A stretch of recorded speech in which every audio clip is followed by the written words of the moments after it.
Sub centre में क्या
She is smiling because out of awkwardness, because she did not think that I would praise her courage.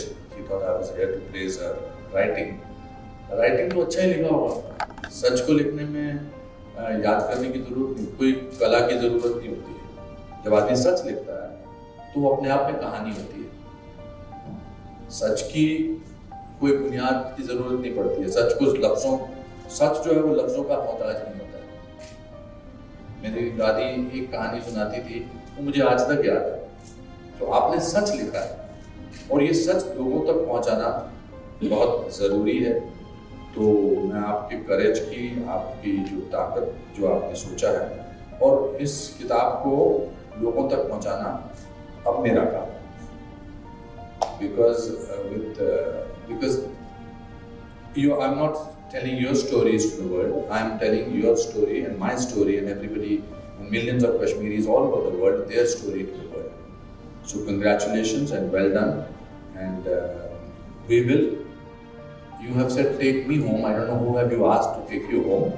Whether you have asked me to take you home, or Panditji to take you home, or Deepakji to take you home, or your mom to take you home. But there will be millions of people who will take you home and celebrate. Taking home is a very symbolic thing, you know. वो कहते हैं कि जी इसको genocide मत बोलो, इसको बोलो they are refugees in their own country or they are migrants. How can you take away the smell of Kashmir, of the homes, of books kept in the shelves, my grandfather's mandir on the 4th floor in Nai Sadak? You can give them the same place, but you can't give them the same environment. My mother still tells me, do you think we will be able to go to Kashmir? But you, not necessarily governments, of course government will do their job, but you and people like you and girls like you and the generation like you. The thing I could think of that I was curious about and that was personal to me was the Kashmiri Pandits, Exodus and the roots, because I was very passionate about it. So I knew that I would devote my 100% to it. And I remember having a conversation with my father, and I was 14 at this point. And I was sitting with him and discussing some ideas. And you're 47 right now? No, I'm 16 now. So you were saying 14 as if you were 5, 10, 20 years back. It wasn't that long ago. But I was sitting and having a conversation with my father about potential ideas for my personal project. And I said, what if I do something related to the Kashmiri Pandit Exodus? And his expression just changed. He was shocked. He was like, oh, okay. he took some time to process, and then he's like, "What do you want to do about it? Like, why are you doing this?" Because I don't think it ever struck him that this was something you could do something about. Unfortunately, his generation, I mean, the generation between my grandparents and my generation have been very devoted to sort of resettling after the exodus and working on becoming successful and establishing their lives, and there's nothing wrong with that. But I always thought that we could have done more.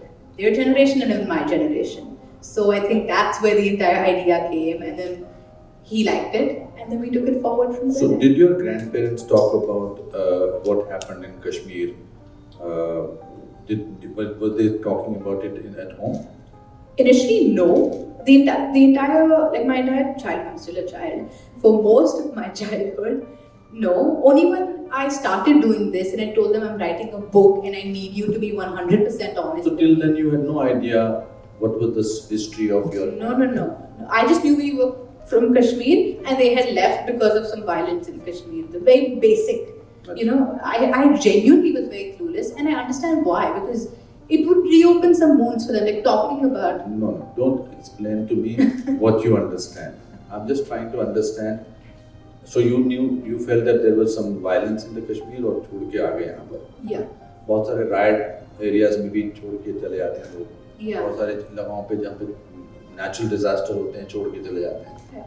So आपके लिए ये कहानी. That was for the longest time I couldn't find my personal project idea, and so I was googling how do you find it, and they're like, think of your identity, and the first thing that came to my mind about my identity was Kashmiri, but I didn't know anything after that. What about Kashmir? What more? Kuch pata hi nahi tha. So that's when I was like, you know what, maybe I should do something about this, because I don't know anything. I know I'm a Kashmiri, but what does that mean? What does that symbolize? And so this was my journey of sort of understanding my Kashmiri Pandit's roots, simply because I just didn't know anything about them. So what is the research that you did to write this book? How did that... It's a fiction. It's not a fictitious book, it's just a retelling of the story from my perspective. So who did you interview to get the details of this? So I interviewed practically all of the Kashmiri Pandits I knew. I just wanted to get as much of a detailed understanding of the exodus as possible.